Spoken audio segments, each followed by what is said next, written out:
Next చంపేది అజయ్ బాబుని అనుకుంటాను. నేనే అజయ్ బాబు. నెక్స్ట్ చంపేది అజయ్ గారిని పుట్టు పెట్టారు నా పేరు. దీని మీద కూడా మేము ఏం చెప్పామంటే కేసు ఇన్వెస్టిగేషన్ లో ఉన్నప్పుడు ఇటువంటి పుకార్లు వ్యాపింప చేయడం మధ్యాహ్నం నుంచి నా ఫోన్ ఎవరి దగ్గర ఉందో ఫేస్బుక్ లో కూడా వేరే వాళ్ళు ఎవరెవరు కూరి బాలాజీ టెంపుల్లో రంగరాజన్ గారి మీద దాడి జరిగింది. మీ అందరికీ జ్ఞాపకం ఉండుంటుంది. రంగరాజన్ గారి మీద దాడి జరిగినప్పుడు దాడి చేసినటువంటి వ్యక్తి వీర రాఘవరెడ్డి అయినా ముఖ్యమంత్రి రేవంత్ రెడ్డి గారితో సహా రంగరాజన్ గారికి ఫోన్ చేశారు. కష్టం ఏదైనా వస్తే నేనున్నాను, ఎవరు భయపడొద్దు, డైరెక్ట్ గా మా ఎమ్మెల్యే దగ్గరకు వస్తాడు అని రంగరాజన్ తో మాట్లాడారు. మా ప్రతిపక్ష పార్టీ అధ్యక్షులు కేటీఆర్ గారు ఆయన దగ్గరికి వెళ్ళి మాట్లాడొచ్చారు. చివరికి అన్ని పార్టీల వాళ్ళు మీడియా సంస్థలతో సహా వెళ్ళారు. అయితే గుర్తుపెట్టుకోవాలి, ఒకవేళ ఈ రోజు ఇక్కడ జరిగినటువంటి ఈ ఇన్సిడెంట్ కానీ పేరు మోసినటువంటి ఒక హైందవ సామాజిక వర్గానికి సంబంధించిన నాయకుడు లేకపోతే పూజారో లేకపోతే పీఠాధిపతో అయ్యుంటే రాష్ట్రం మొత్తం దద్దరిల్లిపోతూ ఉండేది ఈ సమయానికి. కానీ చనిపోయింది క్రైస్తవ సామాజిక వర్గానికి సంబంధించిన ఓ సాధారణమైన దైవజంటు. వారికి సాధారణమే కావచ్చు, కానీ 100 మంది అజయ్ బాబులు కలిపినా ప్రవీణ్ పగడాల గారి జ్ఞానం ముందు సరిపోరు, నిలబడలేదు. హిందూ సహోదరులతో అయినా, ముస్లిం సహోదరులతో అయినా, క్రైస్తవ సహోదరులతో అయినా అక్షరం ముఖ్యరాని వాడికి కూడా దేవుని వాక్యాన్ని అర్థమయ్యేలాగా చెప్పిన ఈ తరపు అపోస్తుడు ఆయన. అలాంటి వ్యక్తి అత్యంత కిరాతకంగా చనిపోయిన స్థితిలో మనకు కనబడ్డారు. ఇప్పుడే మనం ఒక నిర్ణయానికి రావడానికి వీల్లేదు. అయితే ఇది యాక్సిడెంట్ అనుకోవడానికి దానికి కొన్ని ఆధారాలు కావాలి. యాక్సిడెంట్ అనేది ఒకవేళ వాస్తవం అయితే ఆ ఏరియాలో ఉండే సీసీ ఫుటేజ్ లో వచ్చిన బండి పడేది కూడా తప్పనిసరిగా నమోదై ఉండాలి. ఒకటి. రెండోది, నిద్రమత్తులో ఈయన పడిపోయాడు అన్న మాట అవాస్తవం. ఏదో ఒక బండి కొట్టేసి వెళ్ళింది, లారీనో బస్సునో ట్రాక్టర్నో కొట్టెళ్ళింది అంటారా? యాక్సిడెంట్ జరిగినటువంటి ఆ స్థలంలో అద్దం పెంకులు అలా పడిపోయి ఉండాలి, బండి డ్యామేజ్ అయి ఉండాలి. అట్లాంటి సంఘటన జరగల. మరి ఏ అవకాశం ఉంది అనంటే, ఒకవేళ పాస్టర్ గారే నిద్రమత్తులో పడిపోయారే అనుకుందాం కొంచెం సేపు. ఆయన తలకి లారీ ఎక్కినా పగిలిపోని హెల్మెట్ ఉంది.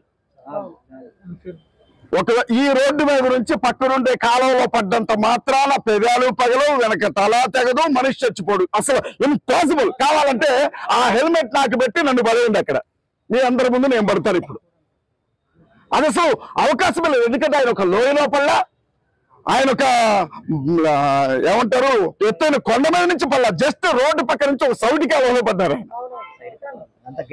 ఎన్ని చూసినప్పుడు ఖచ్చితంగా దీని వెనక ఏదో కుట్ర జరిగింది అన్న ఆలోచన మనకు అర్థమవుతుంది. ఈ నెల రోజులుగా ఏం జరిగిందో మీ అందరికీ చెప్తాను.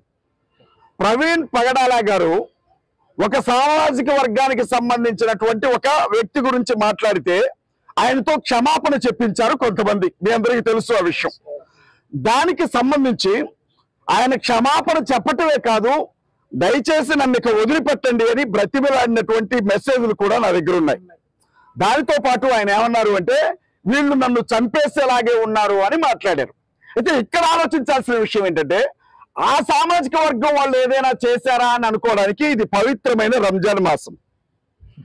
ప్రాణం పోయినా ఇంకొకరి మీద ఈ సమయంలో వాళ్ళు చేయవేరు. పవిత్ర రంజాన్ మాసం నడుస్తోంది. మరేమై ఉండాలి?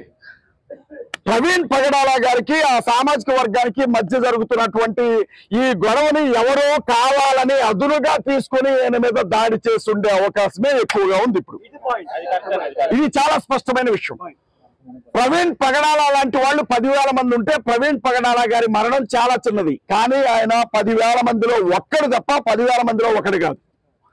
అలాంటి వ్యక్తిని చంపితే రాష్ట్ర ప్రభుత్వం నుంచి నేను గౌరవనీయులైన పోలీసు వారిని ఏమడిగానంటే, హోంమంత్రి గారి దగ్గర నుంచి మీకు ఏమైనా ఆదేశాలు వచ్చాయా? లేదు, స్థానిక ప్రజాప్రతినిధి ఎమ్మెల్యేగా గెలిచిన వ్యక్తి ఎవరైనా ఆయన దగ్గరికి వచ్చారా? ముఖ్యమంత్రి కార్యాలయం నుంచి మీకు ఏమైనా ఆదేశాలు వచ్చాయా? ఎందుకంటే ప్రవీణ్ పగడాల గారి మీద చేయబడ్డం అన్నా చనిపోవడం అన్నా అది యావత్ క్రైస్తవ సమాజానికి సంబంధించినటువంటి విషయం. మేము మీరు దళితులుగా ఎవడు పుట్టాలనుకుంటాడు అనుకున్నటువంటి ప్రభుత్వం కింద బతుకుతున్నాం. మేము ఎందులో బతుకుతున్నాము అనంటే, ఈ క్రైస్తవులు పెచ్చిమీరిపై ప్రవర్తిస్తున్నారు, గుడుల దగ్గరకు వచ్చి కూడా వీళ్ళు రోజు మత మార్పిళ్లు చేస్తున్నారు అన్న వ్యక్తుల ప్రభుత్వంలో బ్రతుకుతున్నాం. మేము ఎలాంటి ప్రభుత్వంలో బ్రతుకుతున్నామంటే, పర్మిషన్ లేకుండా కట్టిన చర్చిలన్నింటినీ కూల్చివేయడానికి సిద్ధపడమని జీవో ఇచ్చినటువంటి ప్రభుత్వం కింద మేము బ్రతుకుతా ఉన్నాం.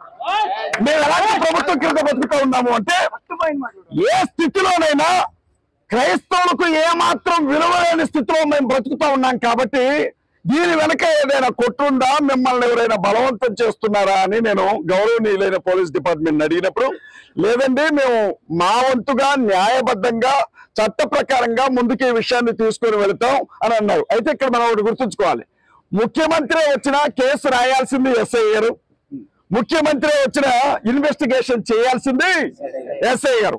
కాబట్టి వారిని గౌరవించాల్సినటువంటి బాధ్యత మన మీద ఉంది. నేను ఒకటే డిమాండ్ చేశాను. నేనేమన్నానంటే, ప్రవీణ్ పగడాల గారిని ఒకవేళ ఆయన యాక్సిడెంటల్ గానే చనిపోయారనుకుందాం. అయితే ఈ రోజు నా పేరు అజయ్ బాబు, సోషల్ మీడియాలో ఎక్కడ చూసినా ప్రవీణ్ పగడాల గారిని తిడుతూ నెక్స్ట్ చచ్చేది వీడే అని నా పేరుతో ఎక్కడికెక్కడ హ్యాష్ ట్యాగ్లు సర్క్యులేట్ చేస్తా ఉన్నారు. నెక్స్ట్ పోయేది అజయ్ గాడే, నెక్స్ట్ చచ్చేది వీడే అని. నేనేమంటున్నానంటే, ఆయన ఆత్మహత్య క్షమించండి సూసైడ్ ఏమంటారు దాన్ని, యాక్సిడెంటల్ గా చనిపోయి ఉంటే నెక్స్ట్ యాక్సిడెంట్ లో నేను బావాలని కోరుకోవడం వేరు. కానీ ఆయన పోయాడు, నెక్స్ట్ పోయేది నువ్వే అంటే ఆయన చంపారా అని నేను అడుగుతా ఉన్నాయి. ఖచ్చితంగా ఈ విషయాలన్నీ బయటికి రావాలి. లేదు మనమేమో ఎందుకంటే ఒక్కరన్నారంటే ఆకతాయి అన్నాడు అనుకోవచ్చు. బీజేపీ పార్టీకి సంబంధించిన నాయకులు వాళ్ళ పేజీల్లో సర్క్యులేట్ చేస్తున్నారు. రెండో విషయం చెప్తాను, మీ అందరికీ శివశక్తి కరుణాకర్ సుబ్బిన బాగా తెలుసు. ప్రవీణ్ అన్న చనిపోయాడు అన్న విషయం ఇంకా క్రైస్తవులకు తెలియక ముందే పోలీస్ డిపార్ట్మెంట్ కి మాత్రమే సమాచారం అందిన వెంటనే అతను ఫేస్బుక్ లో ఒక కామెంట్ పెట్టాడు. ఏమనంటే, ప్రవీణ్ పగడాల చనిపోయాడంట కదా, ఎవడు చంపాడు, ఎందుకు చచ్చాడు అని. అసలు వాడికి ఎవరు చెప్పాడు ఈ విషయం? క్రైస్తవ సమాజానికే తెలియదు ఈ విషయం, వాడికి ఎవరు చెప్పాడు? హైందవ శక్తి ప్రసాద్ అనే ఒక వ్యక్తి ఇంకొక కామెంట్ పెట్టాడు, నా దగ్గర ఉంది. అతనేమంటాడంటే, ఈయనేదో పగలబడిశాడని చెప్పి వీడిని మేము చంపి జైలుకి వెళ్తావా, వాడే చచ్చాడు యాక్సిడెంట్ అని హేళనగా మాట్లాడుతున్నాడు. ఇవాళ ఎంత చులకనైపోయింది క్రైస్తవుల జీవితం, ఒక్కసారి ఆలోచించండి. నేనేమన్నానంటే, మన ముందున్నది ఒకే ఒక్క ఆప్షన్. రేపు ఉదయం పూట 10 గంటలకి పంచనామా తర్వాత వారి కుటుంబ సభ్యుల ముందు పోస్ట్ మార్టం జరగబోతా ఉంది. నేను ఒకటే అడిగాను, సార్ అంత బలమైన హెల్మెట్ ఉండగా తలబగలడం అనేది జరిగే పని కాదు. నేను చాలా చూసాను, లారీ కింద పడ్డాడు కూడా హెల్మెట్ మీద నుంచి పోయి కూడా బతికాడు. ఆఫ్టర్ ఆల్ రోడ్డు మీద నుంచి పక్కన పడితే చచ్చిపోతాడా? కథ వేరే ఉంది, దయచేసి గమనించండి, మీకు సహకరిస్తామని చెప్పాను. నేను రేపొద్దున చట్టబద్ధంగా డాక్టర్లు నేను ఒకటే చెప్తా ఉన్నా, అందరికీ కుటుంబాలు ఉంటాయి. ఒత్తిళ్ళకి లోనే అబద్ధపు రిపోర్ట్లు ఇవ్వద్దని ఒక్కొక్కరి పాదాలు పట్టుకొని బతిలాడుతూ ఉన్నాను. ఏం జరిగిందో ఉన్నది ఉన్నట్లుగా చెప్పండి. ఒకవేళ అది యాక్సిడెంట్ అయితే 1 గంట సేపు ఏడ్చి వెళ్ళిపోతాం. కానీ అది ఒకవేళ హత్య అయి ఉంటే మాత్రం మీరు గమనించాలి, రాత్రి 11:30 సమయంలో చనిపోయినటువంటి వ్యక్తి 24 గంటల వరకు బిగుసుకుపోయే అవకాశం ఉండదు. శవం ఎప్పుడు కూడా గుర్తుపెట్టుకోండి. కానీ డెడ్ బాడీ బిగుసుకుపోయింది. నేనేమంటున్నా అంటే, మనిషి అక్కడే చచ్చిపోయాడా, ఎక్కడైనా చంపి చిత్రహింసలు పెట్టి తెచ్చి అక్కడ పడేశారా అన్న విషయం తెలియాలి మాకు. ఆ ఒంటి మీద ఒకవేళ యాక్సిడెంట్ అయి ఉంటే బండికి ఏ దెబ్బలు లేవు, ఒంటి మీద ఏ గాయాలు లేవు. సహజంగా యాక్సిడెంట్ అయితే ఒంటి మీద ఉన్న షర్ట్లు గిట్లు మొత్తం కూడా చిరిగిపోతాయి. ఒక్క మూతి పగిలిపోయింది తప్ప. ఎలా ఉంది అది? రాళ్లతో కొట్టినట్టు, కర్రతో కొట్టినట్టు, కట్ చేసినట్టు విడిపోయింది తప్ప వేరే దారి లేదు. నేను ఒక లాయర్ గా ఒకటే చెప్తా ఉన్నా, రేపు పోస్ట్ మార్టం వచ్చే వరకు బాల్ ఖచ్చితంగా పోలీస్ డిపార్ట్మెంట్ చేతుల్లోనే ఉంటుంది. పోస్ట్ మార్టం రిపోర్ట్ న్యాయబద్ధంగా వచ్చిందో లేదో చూద్దాం, అంతవరకు ఓపిక పడదాం. ప్రవీణ్ పగడాల గారు వేరే కుటుంబ సభ్యుడు అనుకోవద్దు, అది నువ్వే కావచ్చు, రేపొద్దున అది నేనే కావచ్చు. డినామినేషన్స్ ఏవి లేవు. నేను విజయప్రసాద్ రెడ్డి అని వచ్చారట, చేతులెత్తి దండం పెడతా ఉన్నా విజయప్రసాద్ రెడ్డి అనికి. వికేఆర్ గారు వచ్చారట, జేమ్స్ గారు వచ్చారట, హనీ జాన్సన్ గారు వచ్చారట, పెద్ద పెద్ద నాయకులందరూ వచ్చారట. ఎక్కడో తెలంగాణ నుంచి 3ంటికి తెలిస్తే బయలుదేరి నేను కూడా వచ్చాను, చిన్న చిత్తగా అనుకుంటా. ఎందుకంటున్నానంటే మన పద్ధతులు వేరు కావచ్చు, మన డినామినేషన్లు వేరు కావచ్చు, మనకు అభిప్రాయ భేదాలు ఉండొచ్చు, కానీ క్రైస్తవుడికి కష్టం వచ్చిందంటే మాత్రం మనందరం ఒకటే. పార్టీ మీద నిలబడాలి మనం.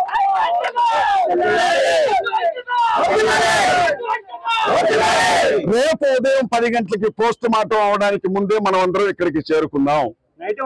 నేను ఇక్కడే ఉంటాం, రాత్రి ఇక్కడే ఉంటాం, ఇక్కడే ఉంటాం. దయచేసి వినండి అన్న, దయచేసి ఒక మాట. నేను ఇంకొక మాట చెప్పాను. ఎవరో ఒక పెద్ద ఆయన పార్టీ తరఫు నుంచి ఇక్కడికి వచ్చి, ఇక్కడ అది నాకు చూడగానే యాక్సిడెంట్ లాగా కనపడింది అని అన్నారట. మనోళ్ళు వాటర్ బాటిల్ మొహం మీద ఇసిరారట. నేను అంటున్నా, ఇంకా చెప్పులు ఇసరలేదు, దయచేసి సంతోషపడండి. క్రైస్తవులకి గుండెలు పగిలేంత దుఃఖంలోంచి కోపం వస్తుంది. ఈ విషయాన్ని అర్థం చేసుకోవాలా? 2 రాష్ట్రాలు పేకల మీద కత్తులు పెట్టుకొని తిరుగుతున్నట్లుగా తిరుగుతున్నాం. ఏం జరుగుతుందో తెలియక మీరు మీరు మీరు మీరు మీరు పెట్టకపోయినా పర్లేదు, కొట్టకండి దయచేసి, బతకనివ్వండి. సో రేపు ఉదయం పూట ఏం జరుగుతుందో చూసి దాన్ని బట్టి కార్యాచరణ పెద్దలందరూ నిర్ణయిస్తారు. ఇది ఆంధ్ర, ఈ ప్రాంతానికి పెద్ద పెద్ద నాయకులు ఉన్నారు. మీరే నిర్ణయం తీసుకున్నా ఆ నిర్ణయానికి కట్టుబడి క్రిస్టియన్, ముస్లిం, దళిత డిఫెన్స్ ఫోర్స్ మీకు అండగా నిలబడుతుంది. ఒకవేళ జైలుకి వెళ్ళాల్సి వస్తే మీ అందరికంటే ముందు నేను వెళ్ళి కూర్చుంటాను, మీకు వాగ్దానం చేస్తున్నాను. అరే ఈ రోజు చేస్తే రేపటికి 2 నాకెంతటితో బరాబరది, పెద్ద విషయం కాదు. నేను చెప్తున్నాను, కొంచెం ఓపిక పట్టండి. పోస్ట్ మార్టం అయితేనే తప్ప విషయాలు బయటికి రావు. ఎన్నో అపోహలు ఉన్నాయి. పోలీసు వారు చాలా స్పష్టంగా చెప్పారు, ప్రొవోక్ చేసేలాగా ఎవరు మాట్లాడినా కేసు పెడతా ఉన్నారు. న్యాయమే కదా. అల్లర్లు జరగకుండా కాపాడుకోవాల్సిన బాధ్యత పోలీస్ డిపార్ట్మెంట్ మీదే ఉంది. న్యాయం ఏదో ఏం జరిగిందో తెలిసిన తర్వాత నేను చెప్తున్నా, మనల్ని ఆపటం ముఖ్యమంత్రి చంద్రబాబు వల్ల కాదు కదా, నరేంద్ర మోడీ వల్ల కూడా కాదు.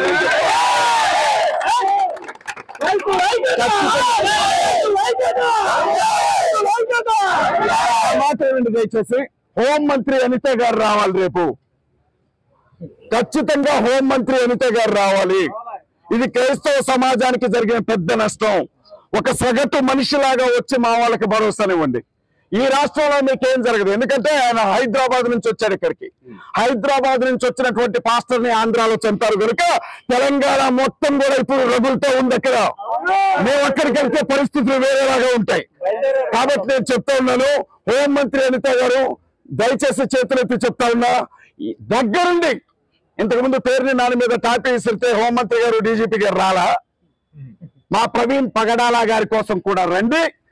ఏం జరిగిందో ప్రజలందరికీ అర్థమయ్యేలాగా మాట్లాడండి, న్యాయం చేయండి. లేకపోతే ఏం జరుగుతుందో ఇక రేపు చూడండి. మీ అందరికీ నా హృదయపూర్వకమైనటువంటి వందనాలు. Thank you very much. Investigation journalist from Hyderabad. ఇది ఆల్రెడీ నేను చూసాను. ఆల్రెడీ మేము ట్రాప్ చేసాం. యాక్చువల్లీ ఈ రోజు ట్రాప్ అయింది. ఆల్రెడీ ట్రాప్ పెట్టాం. యాక్చువల్లీ వాళ్ళు కేసు ఫైల్ చేయట్లేదు హైదరాబాద్ లో. ఇది హైదరాబాద్ సర్క్యులేషన్ పోస్ట్ అయింది, ఐపీ నుంచి సర్క్యులేషన్ పోస్ట్ అయింది. ఇది చిన్ని తమిళ్ బీజేపీ అన్నవాడు మిమ్మల్ని టార్గెట్ అయింది. నెక్స్ట్ కొన్ని రిపోర్ట్స్ మీకు వస్తున్నాయి.